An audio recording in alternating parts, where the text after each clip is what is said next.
Sa pagtulong sa taong pinaniniwalaan natin na isang kaibigan, minsan ay nagiging dahilan para samantalahin nila ang pagmamalasakit natin.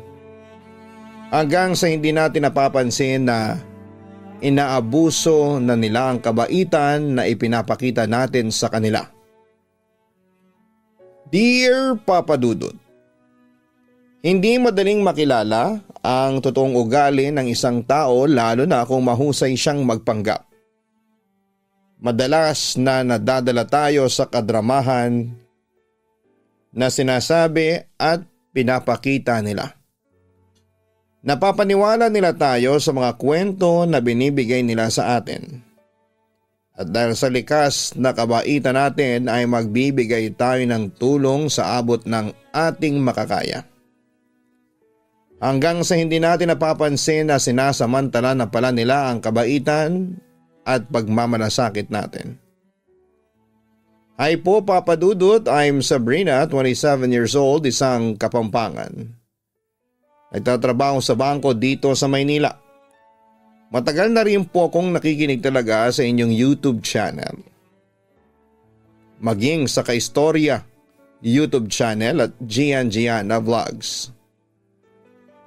Dalang-dala ako sa magagandang kwento ng buhay na inyong binabasa mula sa inyong mga letter senders. Madalas ako naiinis, natatawa at naiiyak ng dahil sa sulat na inyong binabasa. Kaya naman sumulat na rin po ako kasi ramdam ko na kahit hindi nakakayak itong kwento ko ay may aral naman po itong maiiwan sa mga nakikinig ngayon. Kahit ng totoo ay medyo naiinis ako kapag binabalikan ko itong parte ng buhay ko. Bakit ako naiinis? Malalaman ninyo sa iba pang detalye ng sulat kong ito. Tungkol nga pala sa amin ng best friend kong si Jen, ang ikukwento ko ngayong araw.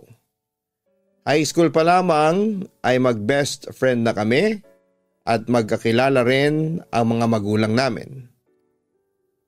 Maliit lang kasi ang lugar namin kaya halos lahat ng tao doon ay magkakakilala.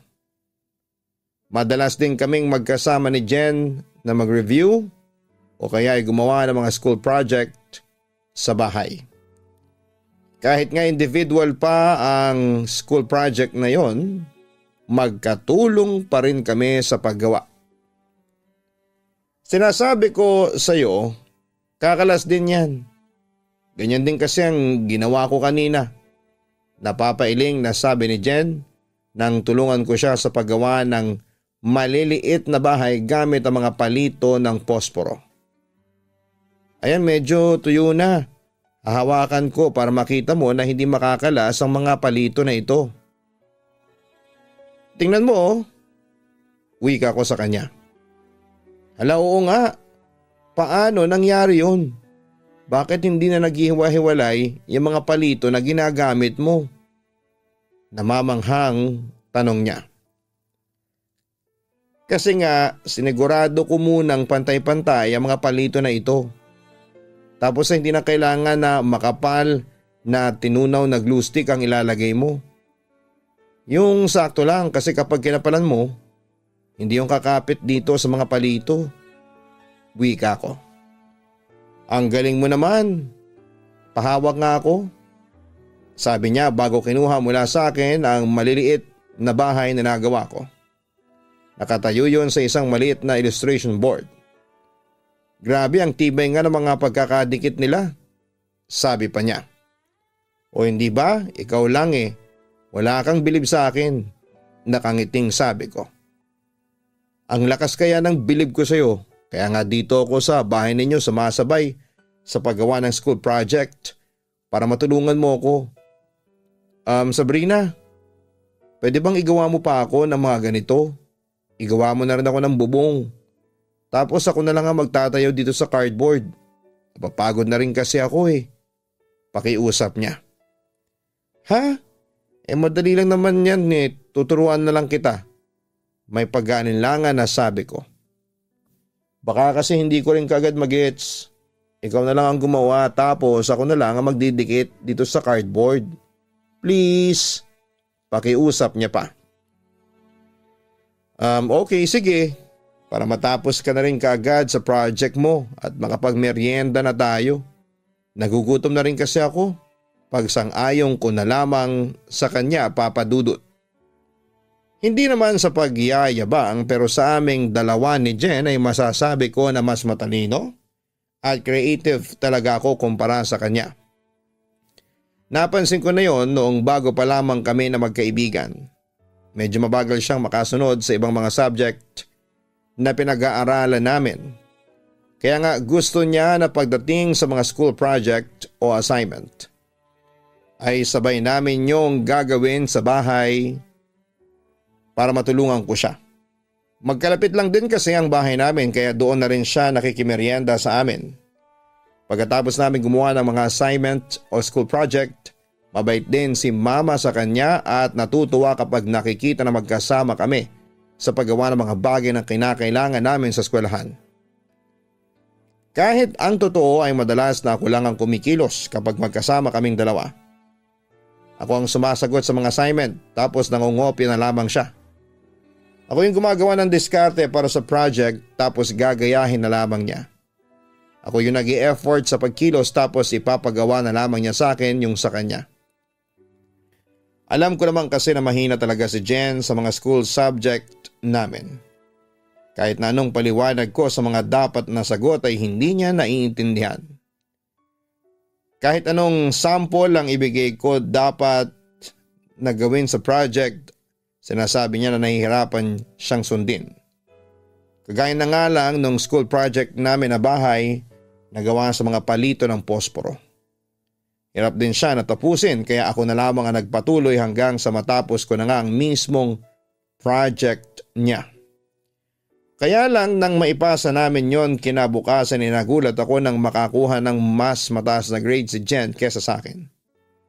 Nang matapos ang klase kaagad siyang lumapit sa akin at tinanong kung galit daw ba ako sa kanya dahil mas mataas ang grades na nakuha niya kesa sa akin. Ayos lang yun. Hindi mo naman kasalanan kung mas mataas ang binigay ni Ma'am Perez na grades sa'yo. Magkamukha nga lang yung miniature house natin pero iba lang talaga yung tingin niya. Wika ko. Talaga? Grabe, kinabahan ako kasi akala ko talaga nagalit ka. Wika naman niya. Alam mo masyado kang praning. Saka hindi naman totoo yung sinabi mo na ako ang gumawa ng project mo. Kahit paano naman may ginawa ka rin para doon. Tinulungan lang talaga kita para matapos ka agad yun. Ang sabi ko naman. Sabagay tama ka dyan sa sinabi mo. Pero thank you ha. Kung hindi mo ako tinulungan baka sobrang pangit nung nagawa kong miniature house, sabi niya. Sabi ko naman kasi sa iyo diskartehan mo lang. Pag-aralan mong mabuti. Kung paano dapat na ipinagdidikit-dikit yung mga palito na yon. Masyado mo kasing minamadali kaya yung nagagawa mo ng una ang daling masira. Wika ko. Ay na nga ang problema sa akin. Mabuti na lang talaga at nandyan ka para tulungan ako. Thank you talaga Sabrina. Wika pa ni Jen. Papa Dudut, aaminin ko na medyo sumama ang loob ko dahil nga sa mas mataas na grade na nakuha ni Jen kesa sa akin. Tapos ako naman talaga halos ang gumawa ng school project niya. Puring-puri pa ng teacher namin yung miniature house na pinasa niya kasi ang linis daw ng pagkakatayo at pagkakadikit sa cardboard. Ang ganda rin daw ng pagkakapintura at mga kulay na ginamit. Hindi naman masyadong nalalayo ang itsura noon sa ginawa ko. Kaya lang noong gawin ko nga yung project ni Jen ay masyado akong nag-enjoy. Kaya naman nagandahan ko masyado. Nangihinayang tuloy ako kasi dapat yun na lang ang pinasa ko sa pangalan ko. Kasi mas binigyan ko yun ng effort. Pero dahil alam ko na pareho lang kaming mapapagalitan ni Jen kapag sinabi ko sa teacher namin na ako naman talagang gumawa ng project niya ay hinayaan ko na lamang sa kanya ang mas mataas na grades, Papa Dudut. Sa kabila ng inis na nararamdaman ko dahil sa mas mataas na grade na nakuha sa akin ni Jen, nawala rin naman kaagad yon. at hindi ko na rin pa sinabi sa kanya. Inisip ko na lamang na tulong ko na lang din talaga yon kay Jen. Ang magkaibigan kasi hindi ba dapat palaging nagtutulungan?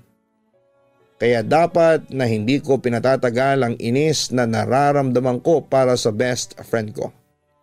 Saka hindi naman masyadong naapektuhan ang overall grades ko nang dahil sa school project na yon. Dahil graduate pa rin ako na salutatorian ng batch namin. Nang mag-college kami ay pareho kami ng course na kinuha at pinasukan na university ni Jen, Papa Dudut. Kaya naman madalas na kami pa rin ang magkasamang dalawa. Mapaklase o break time man ay hindi kami mapaghiwalay ni Jen. May iba naman kaming naging mga kaibigan pero masasabi ko noon na nag-iisa lang ang best friend ko. May iba nga na naiinggit sa friendship naming dalawa. Ang sabi pa ng iba ay certified beshi goals daw talaga kami ni Jen, Papa Dudut. Hanggang isang umaga ay napansin ko na malungkot si Jen. Doon niya ikinuwento na nag-away na naman daw ang parents niya.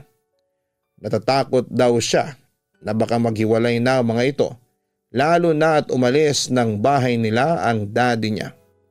Sinabi ko naman na huwag siyang mag-isip ng ganon at magiging maayos lang din ang lahat. Sabrina, hingi sana ako ng favor sa'yo. Wika pa ni Jen. Ano yun? Tanong ko. Pwede bang pakopyahin mo ko ng sagot sa exam mamaya? Hindi ko alam kung papayag ka pero eto, kinakapalan ko na talaga ang mukha ko. Hindi kasi talaga ako nakapag-review kagabi kasi nga ang ingay ni na mami at daddy. Hanggang hating gabi yata silang nagsisigawan sa loob ng bahay namin. Buti nga at hindi kami nareklamo ng mga katabing bahay. Sabrina, please naman pakopyahin mo sana ako mamaya. Malungkot na wika niya. Kaya lang baka kasi mahuli tayo ng professor natin. May pag-aalinlangan na sabi ko.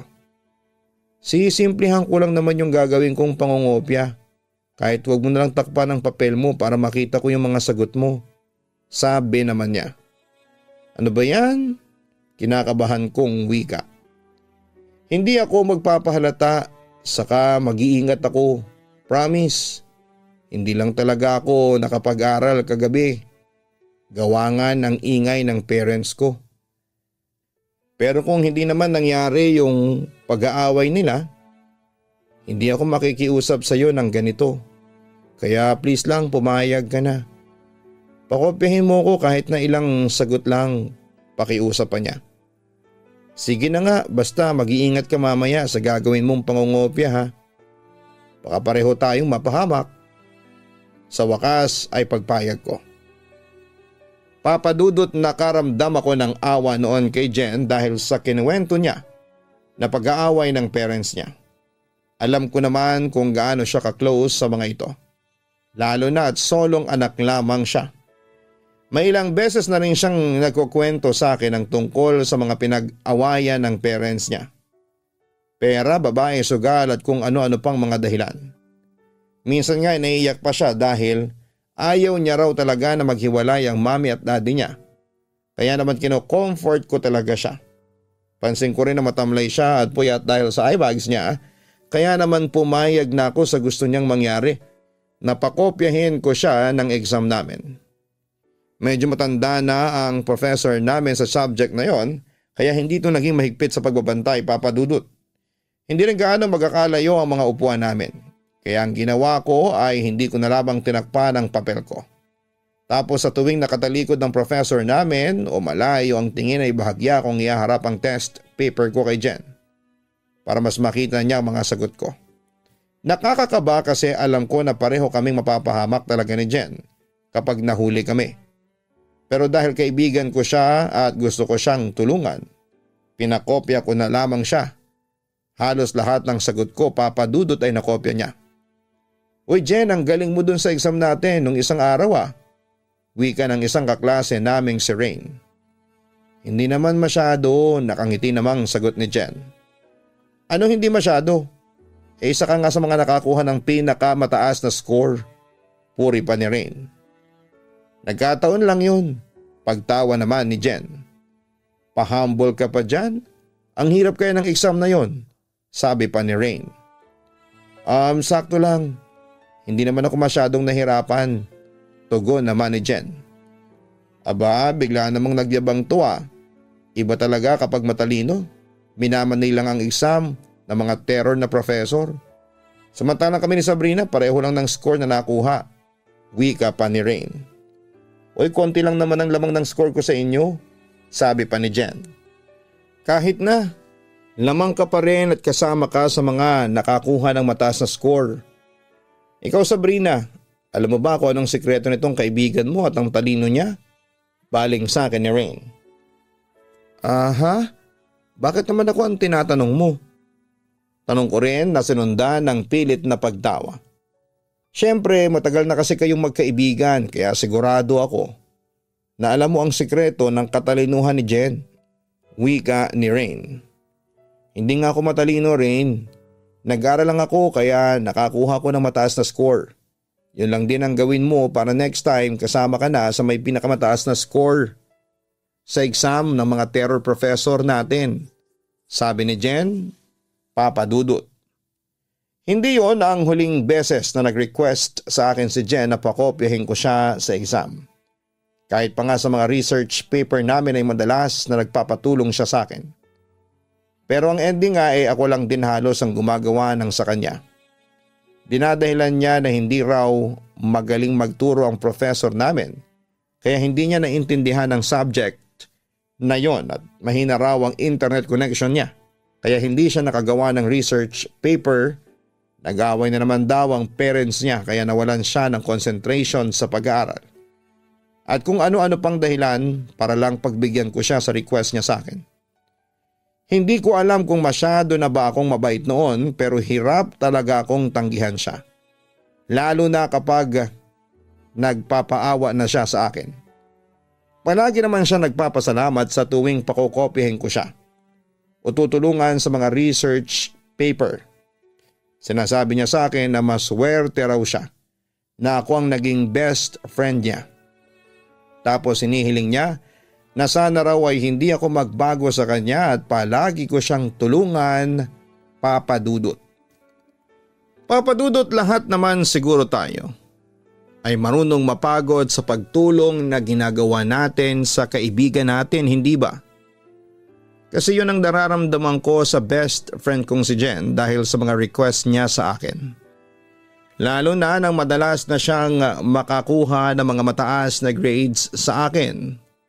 Kahit nga ang ginagawa lang naman niya ay mangopya ng mangopya. Kaya naman bumalik ang inis na nararamdaman ko kay Jen kasi parang nakasanayan na niya ang ganong gawain. Hindi na siya nag-e-effort para sa sarili niya at sanay nang umasa sa akin. Kahit ang dami niyang binibigay na kadramahan sa akin, dapat alam niya pa rin kung paano tulungan ang sarili niya. Minsan nga ay niyaya ko siya na sabay kaming mag-review sa library. Pero ang sabi niya ay gusto na niyang umuwi at matulog ng maaga. May isang beses din na sinabihan siya na sabay kaming gumawa ng research paper para hindi na siya nahihirapan pero tinatamad daw siya na sumama sa akin. Mga mabababaw na dahilan na puro katamaran lang. Pati tuloy ang research paper namin at 3 kami ni Rain at Jen ang magkakasama. Naapektuhan dahil sa madalas na hindi pagpapakita ni Jen. Alam mo minsan naiisip ko na sana kapareho na lang tayo ni Jen. Wika pa ni Rain. Ha? Anong ibig mong sabihin? Tanong ko. Sana kagaya natin siya na matalino. Tapos hindi kailangan masyadong mag-aral kasi palagi may stock knowledge na pinapakinabangan. Kita mo nga hindi siya nag-e-effort na madaliin tong research paper natin. Kasi sisiw lang sa kanya to. Tugon pa ni Rain. Kung alam mo lang, bulong ko. Ano yon? Tanong naman ni Rain. Wala. Ang sabi ko, ang bilis ng wifi internet nila dito sa coffee shop, no? Nakakatuwa. Pilit na pagtawa ko. Oo, kaya nga madalas din talaga akong tumambay sa coffee shop na to. Pero matanong ko lang, Sabrina. Hindi ka ba nahihirapan kapag magkaiba yung test paper na binibigay sa atin ng professor natin? Tanong ni Rain. Bakit naman ako mahihirapan? Balik tanong ko. Kasi hindi ka makakopya kay Jen.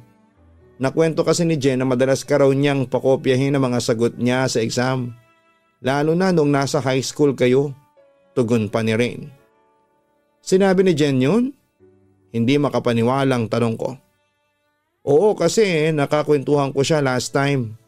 Tapos kinuwento niya nga yung high school life ninyo saka yung pagiging consistent niya na nasa academic honor list. Hanggang sa ayun na nga makagraduate siya na salutatorian ng batch ninyo. Wika ni Rain. Hindi salutatorian si Jen at hindi rin totoo yung mga sinasabi niya kasi ako ang salutatorian ng batch namin. Wika ko. Paano nangyari yun? Iba yung kinikwento niya sa akin. Pagtataka ni Rain. Hay nako. Wag na nga lang natin siyang pag-usapan. Nawawala ang concentration ko dito sa ginagawa ko. Napapailing na sabi ko. Grabe, Papa Dudut. Naranasan na ba ng mga nakikinig ngayon ng ganyang klase ng kaibigan? Hindi ako makapaniwala sa mga narinig ko mula kay Rain. Yung sinasabi niya na kinuwento ni Jen sa kanya na graduate daw ito na salutatorian ng high school. Na consistent daw siya sa pagiging honor list mula elementary hanggang high school. Na masipag daw siyang gumawa ng school project at halos hindi na matulog. Lahat ng yun ay puro kalokohan at kasinungalingan. Nakakainis kasi nag-effort pa talaga siyang gumawa ng kwento para lamang maging bida sa paningin ng iba. Pero ang pinaka nakakainis sa lahat ay yung baliktarin niya ang totoong kwento at palabasin na ako ang nangopya sa kanya. Kahit ni minsan ay hindi yun nangyari at mangyayari. Dahil hindi ako ang tipo ng tao na mahilig umasa sa iba. Alam ko kung paano ang magsumikap at tulungan ng sarili ko. Mas okay na sa akin ang bumagsak kaysa pakinabangan ng mga bagay na pinaghirapan ng ibang tao. Nagawain naman ng best friend kong si Jen. Kaya nang minsang maabutan kong pinipilit pa rin ni Jen na paniwalain si Rain na ako ang gumagawa ng kwento sa aming dalawa ay hindi ko na napigilan ang sarili ko na kumprontahin siya at sabihing itigil na niya ang pag-iimbento ng mga kasinungalingan. Huwag ka nang gumawa ng gulo dito. Hinaan mo ang boses mo, Sabrina, saway ni Jen sa akin. Paano ako hindi magtataas ng boses? Ang hilig mong gumawa ng kwento. Pinapalabas mo pa talaga na ako ang nangungopya sa'yo sa mga exam natin. Saka na magaling ka sa paggawa ng mga research paper? Kahit ako na halos ang gumagawa ng lahat ng yan para sa'yo? Naiinis na wika ko. Uy, pwede ba tumahimik ka na nga? Saway niya. Bakit? Totoo naman yung sinasabi ko, di ba? High school pa lang tayo. Palagi ka nang nakaasa sa akin sa mga grades mo. Sabi ko pa. Sumosobra ka na. Sigaw pa ni Jen. Ikaw ang sumosobra, Jen. Kasi ikaw na nga ang tinutulungan ko tapos ako pa tong sinisiraan mo sa ibang tao. Iba ka rin talaga. Jen, napakalaki mong parasite sa buhay ko. Sigaw ko. O di ikaw na ang matalino kung yan ang gusto mong palabasin. Ang yabang-yabang mo. Akala mo kung sino kang palagi na magaling sa lahat ng bagay. Sigaw din ni Jen. Hindi ako mayabang. Marunong lang ako mag-aral at magsumikap na tulungan ang sarili mo. Hindi kagaya mo na panay asa sa ibang tao. Tinulungan na nga kita. Ito pang igaganti mo sa akin. Puro paninira lang. Tugon ko sa kanya. Bakit pa paulit-ulit ka dyan ang sinasabi mo na pagtulong sa akin? Hindi naman kita pinipilit na gawin yun. Kung ayaw mo pala akong tulungan, edi sana sinabi mo na lang nung una pa lang. Hindi yung isusumbat mo sa akin ngayon. Yung mga ginagawa mo. Kung makapagsalita ka naman dyan, akala mo napakalaki ng utang na loob ko sa'yo. Parang ni minsan hindi ako nagsabi ng pasasalamat sa iyo eh. Nililibre pa nga kita ng pagkain, di ba? Wika naman niya. Hindi naman to tungkol sa utang na loob. Tungkol to sa tiwala at friendship na sinisira mo dahil dyan sa pag-uugali mo. Oo, nagpapasalamat ka nga sa akin. Pero sana hindi ka na nag-imbento ng kung ano-anong mga kwento. Hinayaan ko na nga na pakinabangan mo ko sa friendship na to. Pero siniraan mo ko sa ibang tao. Iba ka rin talaga, Jen. Iba rin yung ugali mo. Sabi ko sa kanya. Papa Dudut, hindi ko na talaga napigilan ang sarili ko na makipagtalo kay Jen at sabihin sa ibang kaibigan namin ang totoo. Na ako naman talaga ang naghihirap sa mataas na grades ni Jen. Na hindi naman talaga siya masipag mag-aral at wala siyang ibang ginawa. Kung hindi ang maglakwat siya at matulog. Nakakainis lang kasi parang mas pinaniwalaan pa siya ni Rain at ng iba naming kaklase. Iba rin talaga kapag magaling ka magdrama at umarte. Mas makakakuha ka ng simpatya mula sa ibang tao. Mula noon ay iniwasan ko na si Jen, Papa Dudut. Siguro dahil napahiya din siya sa pag-aaway na ginawa ko. Hindi na rin siya nag-effort pa na lumapit sa akin para makipag-ayos o humingi man lang ng sorry. Marami agad ang nakapansin na hindi na kami nakikibuan ni Jen. Marami rin ang nakapansin na biglang bumaba ang grades niya hanggang sa magkaroon siya ng ilang subject na may incomplete na grade. Hindi ko na kasalanan yon kasi tinulungan ko siya noon sa abot ng aking makakaya. Pero naging mapagsamantala naman siya sa sitwasyon at pagiging mabuting kaibigan ko sa kanya.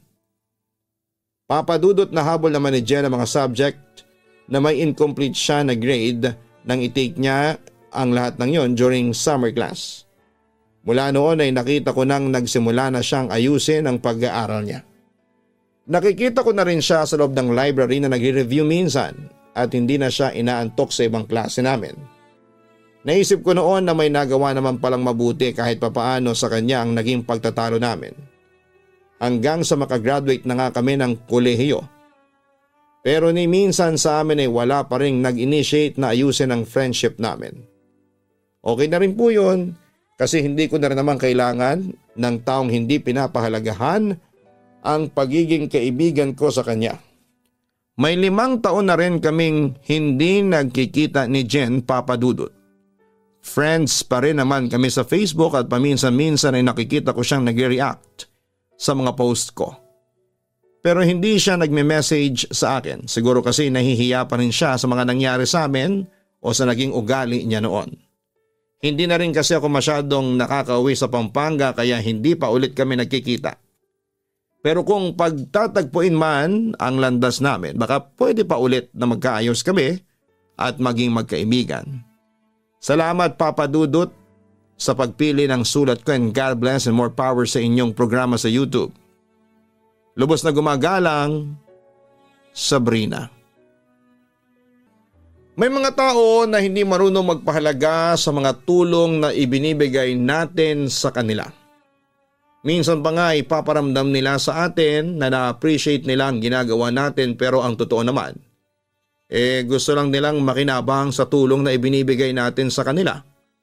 Hanggang sa hindi na nga natin napapansin na panggagamit na pala ang ginagawa sa atin. Again, maraming salamat kay Sabrina sa pagsulat mo sa aking YouTube channel. Ramdam ko na marami rin sa ating mga listeners ngayon ang nararamdaman ng inis dahil sa kwentong binahagi mo, lalo na sa naging kaibigan mo na si Jen. Pero sa kabilang banda ay nakakatuwa pa rin kasi hanggang sa huli ay naging daan ka, Sabrina, para matutunan ni Jen na tulungan ang kanyang sarili at umangat nang dahil sa kanyang sariling effort. Minsan talaga mas nakakatulong sa ibang tao kapag dumarating ang panahon na hindi na natin siya tutulungan. Dahil doon sila gagawa ng paraan para makasurvive sa buhay. Dahil wala na yung kaibigan na palagi nilang inaasahan. Hanggang sa muli, ako po ang inyong si Papa Dudut. Dito sa Papa Dudut Stories, ikaw ay hindi nag-iisa.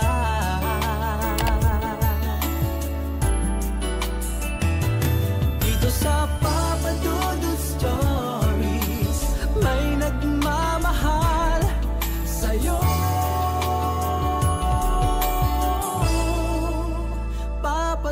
Dudut Stories. Papa Dudut Stories. Dear Papa Dudut, sa lahat po ng mga nakatutok ngayon, huwag pong kalimutan mag-like, mag-share at mag-subscribe. Maraming salamat po sa inyong lahat.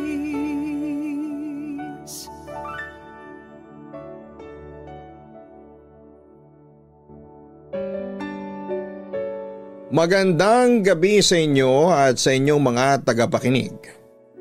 Ako nga pala si Mordred, 20 years old at kasalukuyang butler sa isang hotel and casino. Siya nga pala ang ibabahagi kong kwento ay tungkol sa aking first love. Siguro nga'y tama ang kasabihang first love never dies, Papa Dudut. Grade 9 ako noong makilala ko ang aking first love. Oh Mordred, sino yung tinitingnan mo dyan? Tanong sa akin ang aking kaibigang si Ryan. Break time namin at pareho kaming nasa kantin. Wala, dinay ko sa kanya. Pero ang totoo, may sinusulyapan akong isang magandang babae. Hindi, may tinitingnan ka eh. Ayaw niyang maniwala noon sa sinasabi ko. Sino ba pare, maganda ba? Usisa pa niya sa akin. Sa puntong yon ay napilitan na akong umamin. Oo, maganda siya. Chinita, morena, cute. Sino dyan? Ang daming chinita, morena at cute sa paligid. Tanong pa niya sa akin. Nagpa siya na tuloy akong ituro sa kanya ang tinitignan ko. Ayun oh. Yung babaeng nakatayo malapit doon sa tindahan ng sa malamig. Alam mo ba pare? Matagal na akong may gusto sa kanya. Kaso ewan ko ba pero sinusumpong ako palagi ng hiya kaya hindi ako makapagpakilala sa kanya. Sabi ko pa sa kanya. Oo nga maganda nga siya. Teka, kilala ko yan. Polly ang pangalan niyan na ibulalas niya sa akin. Talaga? Kanino mo naman nalaman? Tanong ko sa kanya. Kilala ko na yan si Polly. Pinakilala yan sa akin ni Abby. Inform niya sa akin. Polly? Ang cute ng pangalan niya. Balak mo ba siyang ligawan? Curious na tanong sa akin ni Ryan. Siguro pare, malakas talagang tama ako sa kanya. Pagtatapat ko sa aking kaibigan. Naku, good luck na lang sa inyo. Sana naman ay sagutin ka niya kapag nanligaw ka na sa kanya. Pagsuporta niya sa akin. Huwag kang mag-alala Ryan. Lahat ng babaeng niligawan ko noon sinagot ako. Sigurado akong mapapasagot ko rin siya. Pagmamalaki ko naman. Yan ang gusto ko sa'yo pare. Malakas ang confidence. Sige ikaw na ang gwapo. Natatawang pag-cheer sa akin ni Ryan. Samantala hindi namin namalayan ng kaibigan ko na palapit pala sa amin si Polly. Kuya Ryan, pautang lang ng piso. Idadagdag ko lang sa pambili ko ng palamig. Kulang kasi. Pakiusap niya sa amin. Sa puntong yon, ako na ang nagbigay ng pera kay Polly. Eto 5 piso, huwag mo nang bayaran. Naku, salamat kuya. Pasensya na rin ha. Nahihiyang wika sa akin ni Polly. Wala yun, sagot ko naman sa kanya. Pagkatapos noon ay napansin ni Ryan na aboteng ang ngiti ko nung mga sandaling yon. Biro pa nga niya sa akin, tigilan ko na raw ang pagpapantasya kay Polly dahil bata pa raw ito. Pero Papa Dudut, aaminin kong lalo akong napahanga ni Polly noong araw na yon. Bukod kasi sa maganda siya ay napaka-cute din ang kanyang boses. Simula noong araw na yon ay palagi ng laman ng isipan ko si Polly. Hanggang sa pagtulog ko ay siya pa rin ang napapanaginipan ko. Grabe Papa Dudut, talagang tinamaan talaga ni Cupido ang puso ko. Kaya sa tuwing nagkakasalubong kami ni Polly, sa daanan ay bumibilis ang tibok ng puso ko. Samantala dahil sa labis na paghangang nararamdaman ko para kay Polly, ay gumawa talaga ako ng paraan para magkalapit kaming dalawa.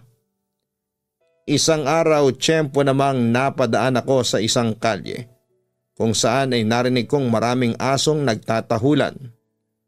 Pero laking gulat ko nang makita ko si Polly na humihingi ng tulong habang sinusubukan siyang kagatin ng mga aso. Dahil doon ay agad akong sumaklolo sa kanya. Pinagbabato ko yung mga asong gustong lumapit kay Polly hanggang sa magtakbuhan ang mga ito palayo. Pagkatapos noon ay nakita ko si Polly na tila nabunutan ng tinik at nakahinga ng maluwag dahil sa pagliligtas ko sa kanya, Papa Dudut. Nakagat ka ba ng mga aso? Concerned na tanong ko sa kanya. Hindi, ayos lang ako, sagot niya noon sa akin. Buti at napadaan ako dito kasi kung hindi baka nilapa ka na ng asong kalye, sabi ko sa kanya. Grabe ang tapang mo naman. Hindi ka natatakot na makagat ng aso.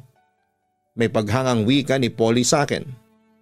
Hindi ako takot sa mga aso at saka ilang beses na rin namang akong nakagat niyan, sabi ko pa sa kanya. Nagpapasalamat ako sa Diyos at hindi ka napahamak. Kuya Mordred, maraming salamat ha. Utang ko sa iyo ang buhay ko. Sincero niyang wika sa akin. Huwag mo na akong tawagin kuya, sabi ko sa kanya habang napapahagik-hik. Ano? Hatid na kita, tanong ko pa sa kanya. Mabilis namang pumayag si Polly. Sige tara maglakad na tayo, pero hanggang doon mo lang akong ihatid sa kanto ha.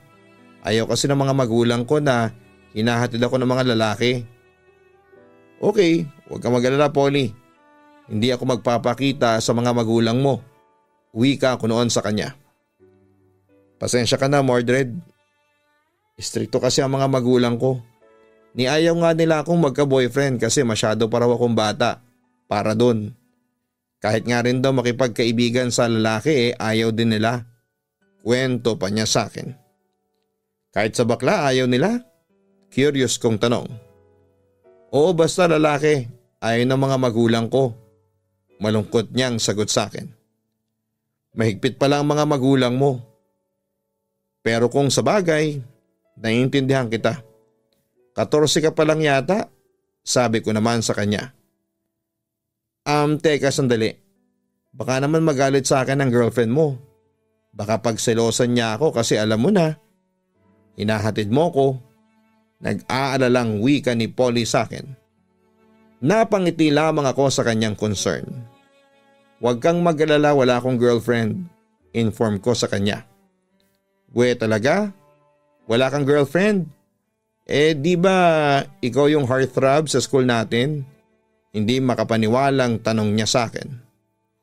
Hindi lahat ng heartthrobs at charmers ng school suwerte sa pag-ibig. Yun lamang ang sagot ko noon sa kanya. Ibig mong sabihin malas ka sa pag-ibig? Bakit nabigo ka na ba? Curious niyang tanong sa akin. Hindi pa naman, nakangiting sagot ko sa kanya. Bakit mo naman nasabing malas ka? Agad ko namang ipanaliwanag sa kanya ang aking sitwasyon. Hindi ko naman sinasabing malas ako sa pag-ibig. Pero masyado pa kasi akong bata para magseryoso sa ganyan. At saka kahit na nakita ko na yung tamang babae para sa akin nahihiya naman akong manligaw. Kasi nga bata pa ako. Ganon? Huwag kang mag-alala at makikita mo rin yung tamang babae na para sa'yo sa takdang panahon. Ang sinabing yun ni Polly ang nagbigay sa akin ng pag-asa. Sana nga, Polly, pwede bang makipagkaibigan sa'yo? Tanong ko sa kanya. Agad naman siyang tumango bilang sagot. Oo naman, simula ngayon magkaibigan na tayo, sabi niya sa akin. Papa Dudut, simula noon ay naging magkaibigan na kami ni Polly. Hindi naglaon ay lumakas na rin ang loob kong manligaw sa kanya. Nung una sa sulat ko siya niligawan. At madalas kong pinapaabot ko ang sulat ko kay Polly sa mga kaibigan at kaklase niya. Sumasagot naman siya sa mga sulat ko pero palaging malayo sa tanong ko. Pero hindi pa rin ako sumuko noon, Papa Dudut. Ilang linggo kong ginawa yon at dahil na rin sa pagtsatsaga ko ay nakamit ko rin kinalaunan ang sinasabi nilang nilaga o tagumpay. Ano pare, sino ba yung hinihintay mo dyan? Usisa sa akin ni Ryan. Si Polly. Sabi niya sa akin magkita raw kami dito sa kubo sa tapat ng school canteen natin. May sasabihin daw siya sa akin. Nasasabi kong kwento sa aking kaibigan. Talaga?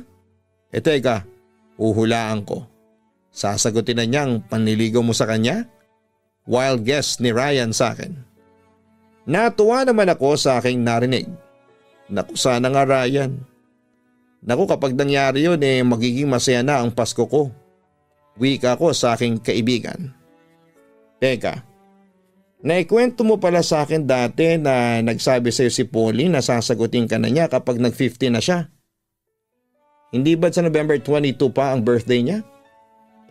Ano pala ngayon, November 13. So it means hindi ka pa pala niya sasagutin. Paalala sa akin ni Ryan. Naku wag naman sana. Sana ngayon na niya ako sagutin. Alam mo pare, hindi na talaga ako makapaghintay na sagutin niya ako. Hindi na ako makakatulog sa sobrang excitement Wika ko sa aking kaibigan. Halata nga, ang lalaki ng mga eye bags mo Biro pa niya sa akin. Ano kaya ang feeling na sagutin ni Polly? Tila nasasabi kong tanong noon sa aking sarili. Kung malakas ang tama mo sa kanya, malamang masayang masaya ka. As in tatambling ka sa tuwa mula rito sa eskwelahan natin hanggang sa EDSA. Pero seriously, sa isang heartthrob na tulad mo, hindi big deal si Polly. Napatingin naman ako sa aking kaibigan. At bakit mo naman nasabi yan? Usisa ko sa kanya. Agad namang nagpaliwanag si Ryan. Mas maraming magagandang babae sa school natin kaysa kay Polly. Alam mo pare, kung tutuusin mas bagay kayo ni Rina. Kasi match na match kayo, heartthrob ka, bombshell siya. Ewan ko ba kung bakit sa dinami-dami ng babae kay Polly ka pa nagkagusto. Bakit maganda naman si Polly ha? Pagtatanggol ko sa aking babaeng pinakamamahal. Oo maganda naman si Polly pero hindi siya makapantay sa kagwapuhan mo. Giit niya sa akin. Ay nako, basta para sa akin si Polly ang pinakamaganda. Sabi ko na lamang sa kanya. Mamayang kaunti ay umalis na si Ryan dahil may gaming session pa siya noon sa computer shop. Matyaga akong naghintay kay Polly hanggang sa natanaw ko na siyang palapit sa akin. Siya nga pala Polly. Ano pala yung sasabihin mo sa akin ngayon? Curious na tanong ko sa kanya. Kaya ako nakipagkita sa iyo, may sasabihin ako sa iyo. Nakapag-decide na kasi ako, ang sabi niya sa akin. Nakaramdam naman ako ng kasabikan sa kanyang sinabi. Teka, tungkol ba yan sa panliligaw ko sa iyo? Ano, may sagot ka na ba? Tanong ko sa kanya. Oo, sinasagot na kita. Pumapayag na ako maging girlfriend mo. Sagot niya sa akin. Speechless naman ako ng mga sandaling yun. Hindi ako makapaniwala na girlfriend ko na si Polly. Bakit? Akala mo ba sa November 22 pa kita sasagutin? Tanong niya sa akin. Oo pero hindi ko akalain na sasagutin mo na agad ako. Kung tutuusin kasi makakapaghintay naman ako. Pero masaya na rin ako kasi napaaga yung pagsagot mo sa akin. Masaya kong sabi sa kanya. Pero Mordred, alam mo naman siguro ang sitwasyon ko. May pag-aalalang wika ni Polly sa akin. Alam ko kaya nga gagawing nating patago ang relasyon natin. Kasi ayaw ko namang pagalitan ka ng mga magulang mo. Basta sisikapin kong maging maayos at walang problema ang lahat. Paniniguro ko naman sa kanya. Itago na rin natin pati sa iba nating mga kakilala dito sa school. Alam mo na. Baka kasi malaman ng pinsan kong si Jack na may boyfriend na ako. Delikadong malaman niya yun. Sumbongero kasi yun eh. Sigurado akong isusumbong niya ako sa mga magulang ko. Agad ko namang naintindihan si Polly. Sige, gagawin ko yan. Bali ang nakakaalam lang na nililigawan kita si Ryan lang. Pero huwag kang mag-alala, hindi madaldal yun. Ang alam lang naman niya nanliligaw ka sa akin. Di huwag mo nang sabihin sa kanya na sinagot na kita, mungkahi pa niya sa akin. Naku, hindi uobra yun. Mapag-obserba yan si Ryan. At saka hindi ako makakapagtago sa kanya. Pero kahit na malaman pa niya tiwala naman ako sa kanya na hindi niya yun ipagkakalat. Assurance ko naman sa kanya. Huminga naman ng malalim si Polly bago muling nagsalita. Sige, sabi mo yan eh. Papa Dudut, naging patago ang setup namin. Mahirap pero ayos lang sa amin kasi nakukuha pa rin naming maging masaya.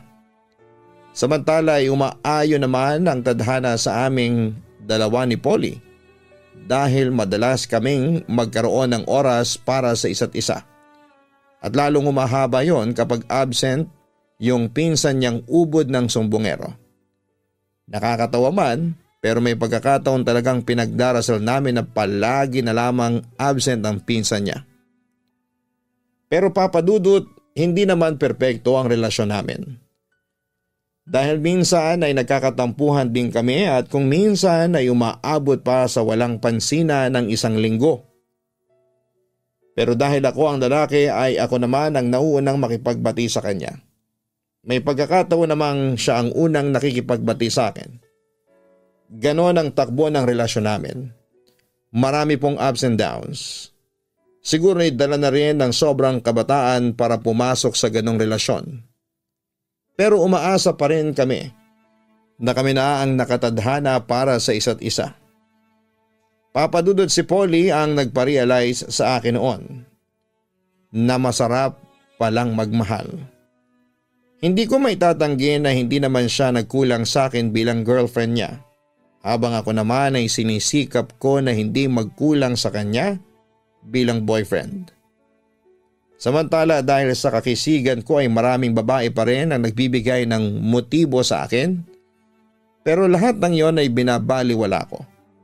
Dahil para sa akin ay si Polly lang ang mahal ko. Pero Papa Dudut, meron akong isang hakbang na ginawa na hindi ko pinag-isipan na siyang nakasira sa relasyon namin ni Polly. Nagkaroon ng panunukso ng mga kaklase ko sa akin at sa kaklase kong si Rina. Dahil nga patago ang relasyon namin ni Polly, ang alam nila ay single pa rin ako. At yun nga, napasubo ako noon sa kantsaw ng aking mga kaklase at naging girlfriend ko si Rina. Pero sinabi ko sa kanya noon na magiging girlfriend lang kami kapag nasa klase kasi committed na ako sa isang babae. Nagpakita naman ang disappointed si Rina at nalaman niyang si Polly nga ang girlfriend ko. Dahil nga sa malaki rin ang pagkagusto sa akin ni Rina, ay hindi siya pumayag na for show lang ang pagiging mag-boyfriend-girlfriend namin. Nagbanta rin siya. Nasasabihin niya kay Jack ang totoo para makarating sa mga magulang ni Polly na may relasyon kami ng anak nila.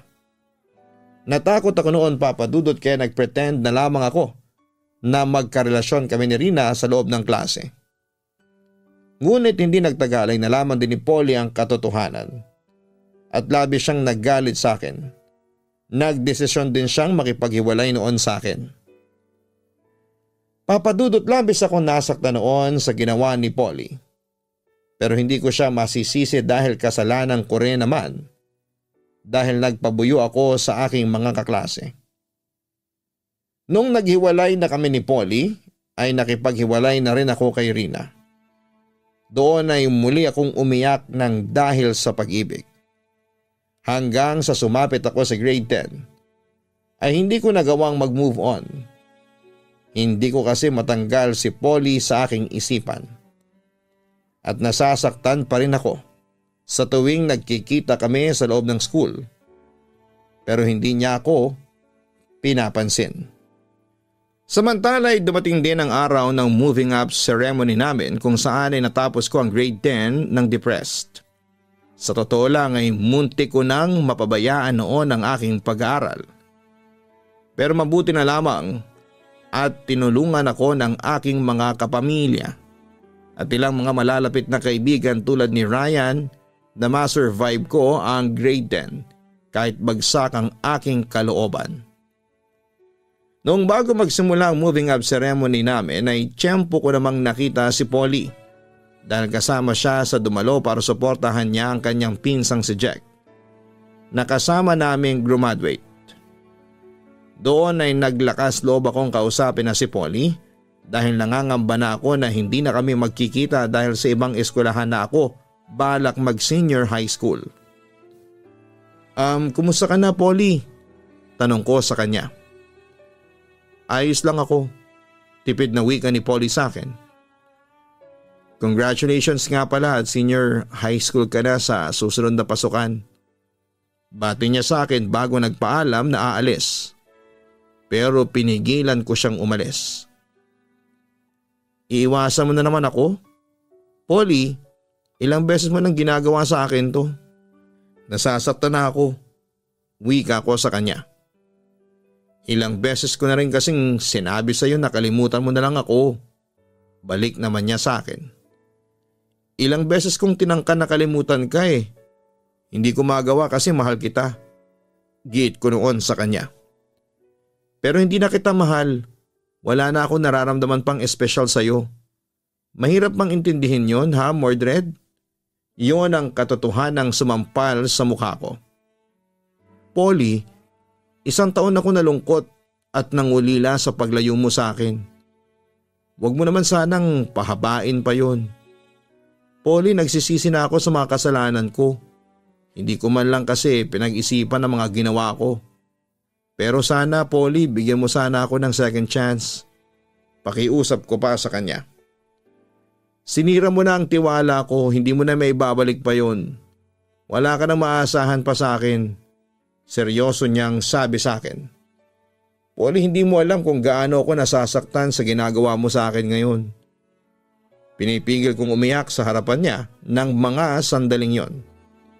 Hindi mo rin alam kung gaano karaming luhang iniyak ko nang nalaman ko niloko mo lang ako. Hindi mo alam kung gaano kasakit sa akin na malaman na may iba ka ng mahal bukod sa akin. Mordred, para ako mababaliw nung araw na yon. Ilang linggo at buwan ko ring napabayaan ang sarili ko nang dahil lang sa iyo. Alam mo, pinagsisisihan ko na talaga ang mga araw na sinagot pa kita. Nadala lang kasi ako ng emosyon noon kaya sinagot kita. Bata pa kasi tayo eh. Kaya nga heto, ayaw ko nang magkamali pa. Patawarin mo ako, Mordred, pero na-realize ko na mali yung ginawa kong pakikipagrelasyon sa iyo. Matigas na wikang binitawan ni Polly sa akin. Sa puntong yon, pagkarinig ko sa kanyang sinabi, ay tuluyan nang bumigay ang emosyon ko at napaiyak na ako sa harapan niya. Mordred, please. Nakikiusap na ako sa iyo. Tigilan mo na ako. Huwag mo na akong guguluhin pa. Masaya na ako sa buhay ko ngayon.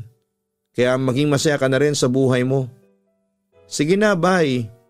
Yon ang huling sinabi sa akin ni Polly noong araw na yon. Papadudot, isa yon sa mga pangyayari sa buhay ko na hindi ko makakalimutan. Bagamat si Polly ang nagpa-realize sa akin na masarap na magmahal. Siya rin ang nagparanas din sa akin kung gaano masaktan dahil sa pag-ibig. Oo, Papadudot, iniyakan ko ang hiwalayan namin ni Polly. Ang tinaguriang boy next door at ultimate charmer ng campus ay pinaiyak ng isang babae. Samantala lumipas ang ilang buwan at taon ay hindi rin ako nakapag-move on. Kahit na anong klaseng pagkalimot na gawin ko ay hindi ko magawang kalimutan si Polly. Kaya 2 taon nang lumipas ay hindi na ako pumasok pa sa isang relasyon. Dahil para sa akin ay si Polly lamang ang first and last love ko. Sa kabilang banda nang sumapit ang araw ng graduation ni Polly sa junior high school. Lumapit ako sa iyo kasi mangungumusta lang ako. At saka para humingi ulit ako ng sorry. Wika ko sa kanya. Pagkatapos ko siyang batiin ng congratulations dahil tapos na siya sa grade 10. Mordred, matagal na kitang pinatawad. Alam mo yan, nakangiting wika ni Polly sa akin. Salamat kung ganun. Masaya kong sabi sa kanya. Teka, yun lang bang dahilan mo? O baka naman pipilitin mo na naman ako makipagbalikan sa'yo? Tanong niya sa akin. Bakit? Gusto mo bang piliin ulit kita? Balik ko sa kanya. Huminga lamang siya ng malalim bilang tugon. Alam kong wala nang pag-asa sa ating dalawa. Alam kong hindi mo na ako kaya pang mahalin. Tanggap ko na yun. Maya-maya ay sabi ko sa kanya. Seryoso naman siyang napatingin sa akin. Naka-move on ka na? Tanong pa niya sa akin. Siguro nga naka-move on na rin ako. Medyo nag-aalinlangan kong sagot sa kanya. Bakit nag-aalinlangan ka pa? Usisa niya sa akin. Ewan ko kung naka-move on na ako sa lagay kong ito. Although tanggap ko na kasi nawala ng pag-asa tayong dalawa. Mahal pa rin kita. Pagtatapat ko sa kanya. Mordred, sorry talaga. Wika ni Polly sa akin. Na alam ko na ang ibig sabihin na wala na talaga kaming pag-asang magkabalikan pa. Huwag kang mag-alala. Hindi na ako magpupumilit pa sa'yo. Nirerespeto ko na ang desisyon mo. Pero Polly, kahit na gano'n ang ending ng love story natin sana'y maging mabuti pa rin tayo sa isa't isa. Alam mo na friends, suggestion ko sa kanya. Yun lang ba? Sige Mordred, tinatanggap ko. Friends na ulit tayo. Kung gusto mo pa nga best friends. Ano? Napangiti ulit ako sa aking narinig. Bakit hindi? Sige mag-best friends na tayo simula ngayon ha. Masayang sagot ni Polly. Pagkatapos noon ay hinayaan ko na lamang si Polly na magpaalam sa akin dahil magsisimula na ang kanyang moving up ceremony. Papadudot simula noon ay naging magkaibigan ulit kami, nagkaroon ulit kami ng communication sa isa't isa. Pero hindi na muling nabuksan pa ang posibilidad na magkabalikan kami dahil nagkaroon siya ng ibang boyfriend at nabuntis siya nito. Sa ngayon papadudot ay may communication pa rin kami ni Polly. Masaya na siya sa buhay niya at ganoon din naman ako. Samantala hindi man naging happy ending ang relasyon namin ngayon ay umaasa pa rin ako na magkakaroon pa rin ng chance sa aming dalawa sa hinaharap. Mahal na mahal ko pa rin siya hanggang ngayon. Papadudot hanggang dito na lamang ang sulat ko sa inyo at sana'y mabasa nyo ito at kung papala rin ay mapili ninyong i-upload sa Papadudot YouTube channel. Muli ay maraming salamat sa iyo at sa lahat ng nasa likod ng iyong napakagandang programa. Lubos na gumagalang, Mordred. Maraming salamat Mordred sa pagbabahagi mo ng iyong kwento sa Papadudot YouTube channel sa Papadudot Stories. Normal lamang sa mga kabataang tulad ninyo ang magkaroon ng crush or infatuation. Marang hindi nagtagal ang inyong relasyon noon kasi nga mga bata pa kayo. Pabago-bago pa ang inyong isipan at kulang pa kayo sa karanasan at pag-unawa sa totoong daloy ng buhay. Gayunpaman masakit pa rin sa part ninyo ang nangyari dahil na rin sa kaunting pagkakamali. Kaya nasira ang lahat ng pagtitiwala ninyo para sa isa't isa. Sa pag-ibig, pagtitiwala o trust ang pinakapundasyon nito. Masira ito, siguradong susunod na masisira ang pag-iibigan ninyong dalawa. Mahirap mapunta sa isang relasyon na puro pagdududa dahil madalas yung pagsisimula ng away at hindi pagkakaunawaan. Kaya sa mga kabataang gustong maranasan ng pag-ibig at nagbabaka sakali na pumasok sa isang relasyon, pagtibayin niyo muna ang tiwala ninyo sa isa't isa. Muli para si Mordred, hindi man kayo nagkatuluyan ni Polly pero darating ang panahon na makikilala mo rin ang iyong tunay na pag-ibig.